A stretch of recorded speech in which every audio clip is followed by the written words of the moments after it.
साफियान नायाब से कहता है कि देखो इस बात की कमी बेशी नहीं हो सकती है। बात जो कल तय थी आज भी मैं वहीं पे खड़ा हूँ। बस मैं तुम्हें ये समझाना चाहता हूँ कि अगर तुम ऐसा सोच रही हो कि दोबारा से इस घर में तुम आ सकती हो तो ऐसा नहीं हो सकता। चाहे वो हैदर के लिए हो या कुछ भी। देखो नायाब, तुम ये ज़हन में अपने बिठा के रख लेना कि तानिया तुमसे ज़्यादा उसका अच्छा ख्याल रख लेती है। और शायद इस चीज़ की तुम्हें बिल्कुल भी समझ नहीं आ रही है। तुम्हें बार बार समझाने का मतलब यही है कि तानिया उसका बहुत ख्याल रखती है और उसे तुम्हारी ज़रूरत बिल्कुल भी नहीं है, जिसको सुनकर आप देखेंगे कि वो कहती है ऐसा नहीं हो सकता। मुझे पता है कि ये सब कुछ तानिया की चली चलाई गेम है, इसके अलावा कुछ भी नहीं है।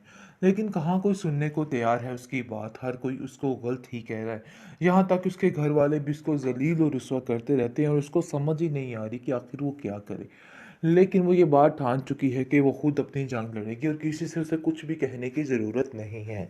और वो तानिया से कहती है कि देखो तानिया, तुम बिल्कुल भी ठीक नहीं कर रही, तुम्हें ऐसा नहीं करना चाहिए।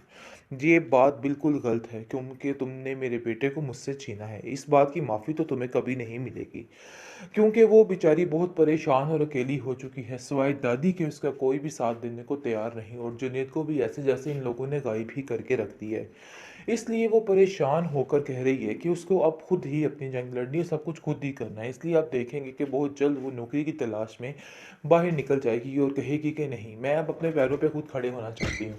बस ये बात तो तय है, क्योंकि अब क्या कहते हैं, मैं ऐसा नहीं कर सकती, किसी के भरोसे पे नहीं रह सकती हूँ। और बात तो ये है कि अब जो बात ठान ली है वो करके ही रहना है। और आप देखेंगे कि नयाब की दादी उसको काफ़ी तसल्ली दे रही है और उसको कह रही है कि नहीं नयाब, तुम हिम्मत नहीं हारोगी, तुम्हें ये बात करके ही रहनी है। मैं तुम्हारे साथ खड़ी हूँ, इसलिए किसी से डरने की कोई भी ज़रूरत नहीं है। ये लोग चाहे जितनी मर्जी प्लानिंग कर ले, तुम इन सब बातों को लेके परेशान मत हो। है लेकिन जी तंग आ चुके हैं नेहाब के घर वाले। नेहाब की भाभी उसको सारा दिन ऐसी दो टोक बातें सुनाती है कि वो परेशान हो जाती है और रोती रुलाती है कि आखिर मेरे साथ क्या हो रहा है, कब तक मेरे साथ ऐसा ही होता रहेगा। तंग आ चुकी है बेचारी रोज़ की चिक चिक से और इन बातों से। लेकिन उसकी भाभी जान के ताने ख़त्म होने का नाम ही नहीं ले रहे हैं। लेकिन दूसरी तरफ जमीला भी शायद बेवकूफ़ बनाने की कोशिश कर रही है इस निगार को, और निगाह इसको नायाब को, और नायाब को तसल्लियाँ दे रही है कि आप फ़िक्र मत करें जी, हमें कुछ भी करके हैदर को आपसे मिलवाना ही है। लेकिन दूसरी तरफ तानिया का साथ भी दे रही है। इसकी दोगलेपन की बिल्कुल समझ नहीं आ रही है। लेकिन नायाब को तबाह करने में इस जमीला का बहुत बड़ा किरदार था और इसने अपनी पूरी पूरी कोशिश की है कि नयाब का घर जो है ख़राब हो जाए। लेकिन दूसरी तरफ नयाब की दादी काफ़ी परेशान है उसके लिए और कहती है कि नयाब, ऐसा कोई भी कदम ना उठाना जिससे कोई भी मसला बन चुके। लेकिन मैं चाहती हूँ कि तुम अपने घर में खैर खैरियत से जाओ और आबाद रहो। जिस पर आप देखेंगे कि वो अपनी दादी से कहती है कि मुझे अब तो कुछ ऐसा होता हुआ नज़र नहीं आता है, क्योंकि मैं जानती हूँ कि मैं ज़ावियर के दिल से उतर चुकी हूँ, इसलिए ऐसा कुछ भी नहीं होगा। लेकिन उसकी दादी कहती है कि तुम फ़िक्र मत करो, देखो कुछ भी हो सकता है होने को, परेशान होने की कोई भी ज़रूरत नहीं है। बिल्कुल परेशान मत हो और इन चीज़ों की टेंशन मत लो। ज़ावियर दूसरी तरफ देख देख के काफ़ी ज़्यादा खुश हो रहा है तानिया को, और उसके ज़हन में ये बात बैठ चुकी है कि तानिया उसके बेटे का बहुत अच्छे तरीके से ख्याल रख रही है और उसके अलावा कोई भी उसका ख्याल नहीं रख सकता है। तानिया मकार की मकारियाँ हद से ज़्यादा बढ़ती जा रही हैं, लेकिन फिर भी इस ड्रामे का एंड नहीं हो रहा है। काफ़ी ज़्यादा टेंशन बन चुकी है।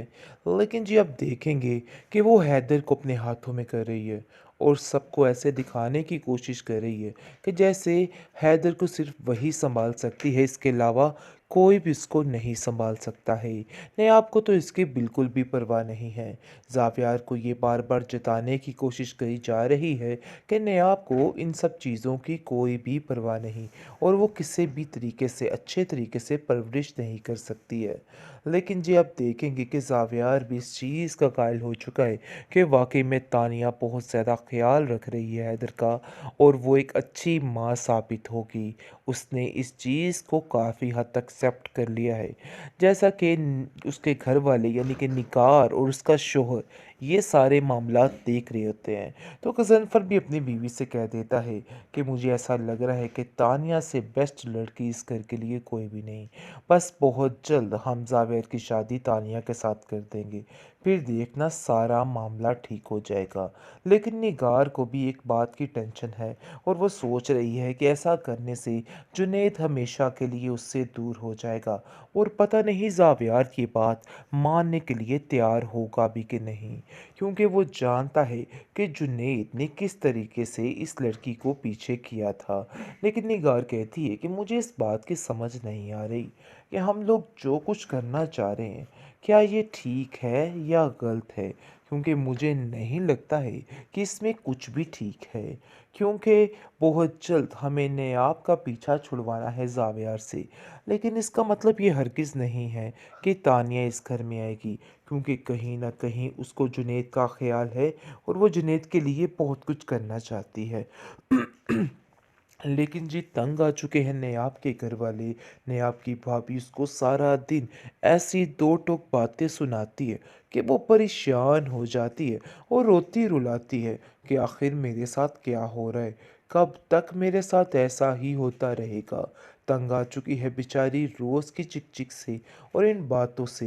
लेकिन उसकी भाभी जान के ताने ख़त्म होने का नाम ही नहीं ले रहे हैं। लेकिन दूसरी तरफ जमीला भी शायद बेवकूफ़ बनाने की कोशिश कर रही है इस निगार को, और निगाह इसको नयाब को तसल्लियाँ दे रही है कि आप फ़िक्र मत करें जी, हमें कुछ भी करके हैदर को आपसे मिलवाना ही है। लेकिन दूसरी तरफ तानिया का साथ भी दे रही है। इसकी दोगलेपन की बिल्कुल समझ नहीं आ रही है। लेकिन नयाब को तबाह करने में इस जमीला का बहुत बड़ा किरदार था और इसने अपनी पूरी पूरी कोशिश की है कि नयाब का घर जो है ख़राब हो जाए।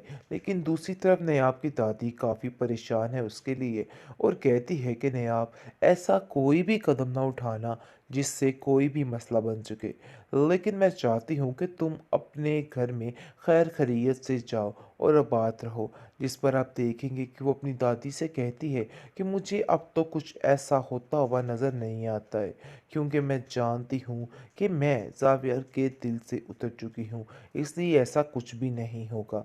लेकिन उसकी दादी कहती है कि तुम फ़िक्र मत करो, देखो कुछ भी हो सकता है होने को, परेशान होने की कोई भी ज़रूरत नहीं है। बिल्कुल परेशान मत हो और इन चीज़ों की टेंशन मत लो। ज़ावियर दूसरी तरफ देख देख के काफ़ी ज़्यादा खुश हो रहा है तानिया को, और उसके ज़हन में ये बात बैठ चुकी है कि तानिया उसके बेटे का बहुत अच्छे तरीके से ख्याल रख रही है और उसके अलावा कोई भी उसका ख्याल नहीं रख सकता है।